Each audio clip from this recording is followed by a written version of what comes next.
thought it was fine, and then I sat down to record this voiceover and just started crying. Today's video is a tribute to Steven Hillenburg, who was the creator of Spongebob SquarePants. And many of you may have heard, but recently he passed away at the age of 57 from ALS. Now, it was previously announced that he was diagnosed with ALS, but I thought he had more time. I didn't realize he was this close to death, and so this just shocked me. If you don't know what ALS is, it's amyotrophic lateral sclerosis, which is a disease of the neurons. Pretty much your neurons start to die off and you gradually lose control of your muscles, so you eventually lose the ability to walk, the ability to talk, even swallow, just simple tasks that we take for granted. Many of you probably remember the Ice Bucket Challenge, where you dumped a bucket of ice water on your head, and that was to raise money for ALS research. In one of my recent vlogs, I got a comment from Vision of Grace, and she suggested that I sell prints of my SpongeBob art and raise money for ALS, and I just thought that was such a good idea, so that's what I'm doing. The art that I'm creating in this video is available as prints shipped directly from me on my Store Envy site, and as of right now it's limited to only 40. These are photo prints, 8 by 10 inches, which is the size I'm drawing it at right now. And it will be signed by me, and it's limited to 40 for now. If they go really fast, I will buy some more photo paper and make some more, but as of right now, I only have the materials for 40. These prints are going to cost $12 US, and $10 of that is going to go towards ALS, so $10 of every print, and then the other $2 is just for the materials, like the photo paper, the ink, and the packaging supplies. This is more like a pre-order at this point because my print head bit the dust, and so my printer doesn't do good quality prints anymore, so I'm ordering a replacement one, and it's gonna come next Friday, at least that's what it says, and so I can't actually print the prints until then, so think of this as like a pre-order, and they'll ship out in about a week. So if you would like to get your hands on some of these prints and also raise money for the ALS Association, the link will be down below. This print will not be in my Redbubble store, so this is your one chance to get it. So back to Steven Hillenburg for a second. He actually was a marine biologist previously, and that's why he was inspired to do a show based off of sea creatures and whatnot. And he had such an impact on so many people's childhoods, and especially mine. I was obsessed with SpongeBob when I was growing up. It started airing in 1999, so I was 8 years old, almost 9 at the time, and I remember the commercials hyping it up, being like, ooh, this new show is gonna premiere. Ooh, yeah, they're hyping it up. And I'm like, okay, yeah, let's watch it.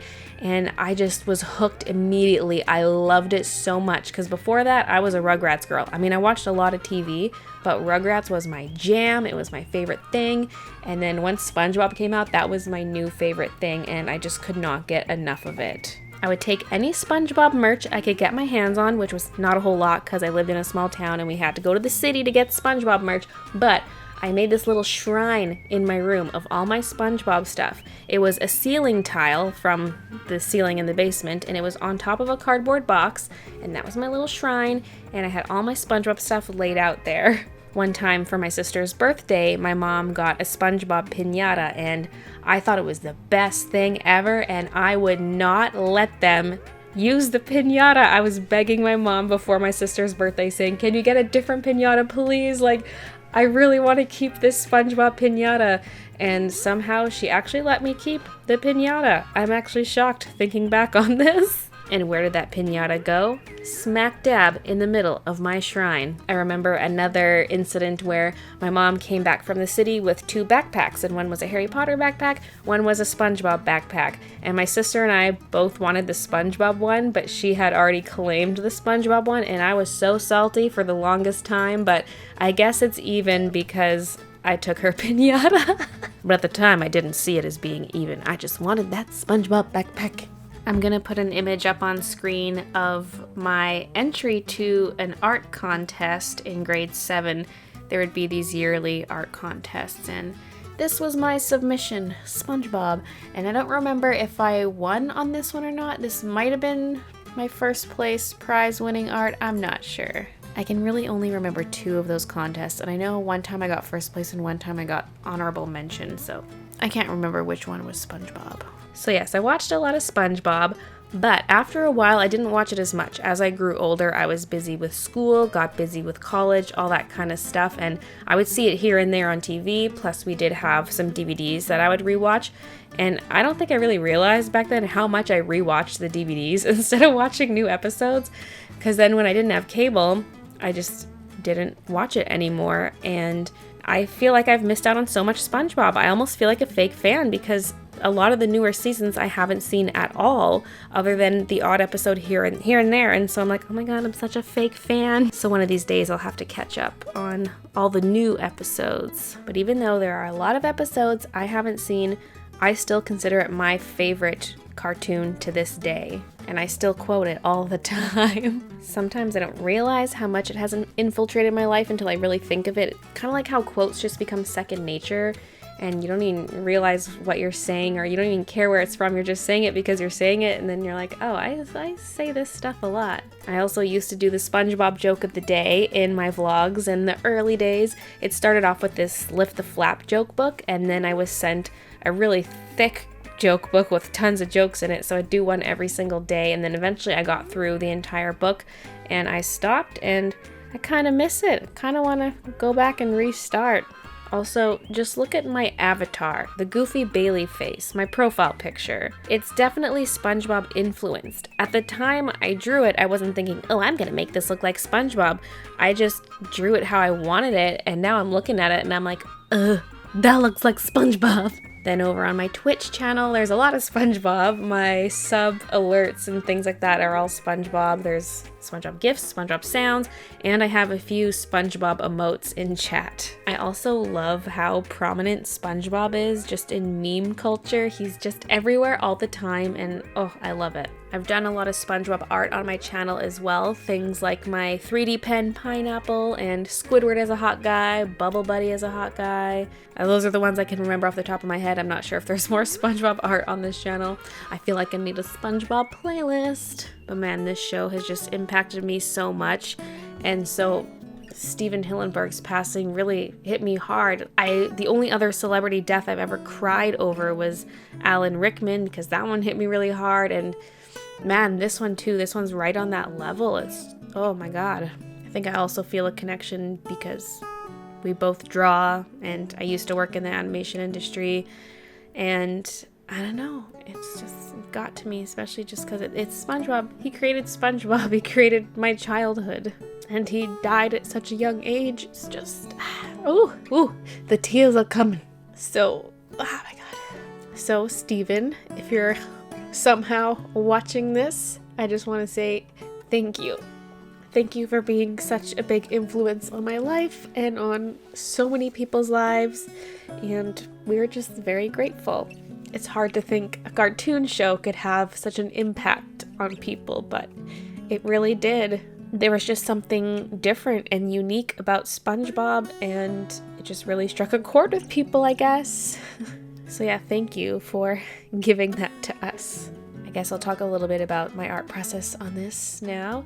I first did a little thumbnail and then sketched it out, but I had to reposition things because my thumbnail didn't quite match what the final thing looked like, because I was having troubles positioning the characters, especially since Squidward's so tall. I had to make him a little bit shorter and make sure I could squeeze Patrick in there. Originally, Pearl was actually in the top corner above Squidward, but I had to take her out because she didn't fit once I had Squidward in there. I also drew the glove from Glove World, like the glove balloon. I don't know if you noticed that in the sketching phase, but I erased it because I was putting the jellyfish on the right-hand side, but then didn't have room for it, so I moved the jellyfish to the other side and got rid of the glove balloon. Then I traced it onto my marker paper and used my pencil crayons to trace it, but it was kind of smudging as I was inking it, and I knew there'd be more smudging as I was coloring, especially light colors like the yellow on SpongeBob. When I'm going around his eyelashes and eyes and stuff where it's black, it's gonna smudge and get muddy. And so what I did was, once I finished outlining it, I scanned it and then printed it off, because my printer ink doesn't smudge with Copics at all, and that way it would remain smudge free. It kind of feels sinful separating the original art into two pieces. It's like, here's the original line art, but here's the original coloring. It's weird. I know Mr. Krabs has no limbs. I figured the flowers would cover it, especially once I add the paint at the end, but it's still kind of too visible. It looks like he's just missing his leg and arm on the one side. But that's okay, just don't think about it too much. I wanted the characters to look happy and kind of peaceful, just looking towards the viewer and smiling gently. No big crazy open mouth smiles. I mean, Gary's mouth is open, you can see his teeth, but other than that, they're just calm, gentle smiles because they're saying thank you to Steven. It's kind of like us saying thank you, but also his characters saying thank you for bringing us to life. Whew, it's a good thing I am not doing face cam right now because I am a mess. I colored the background in blue so it looked like a Spongebob sky because there's always that blue gradient unless it's like sunset or something, but if it's a normal daytime setting, it's blue. And I just faded it out towards the edge of the flowers a little bit. It was kind of hard to know when to stop the blue because the flowers don't get colored in, they're just an outline, and so I wasn't sure how I wanted to go about it, but I didn't want the blue to follow exactly the shape of the flower, so I just faded it out a little bit. And of course I had to get in a Krabby Patty and the magic conch shell. Club Spongebob with the magic conch shell, definitely one of my top favorite episodes. I also really love Graveyard Shift, Dying for Pie, and Band Geeks, and The Sponge Who Could Fly. Those are probably my top favorites. In fact, I often sing the 3 songs from The Sponge Who Could Fly just from memory. I just know it so well. I sing it all the time because it's so good.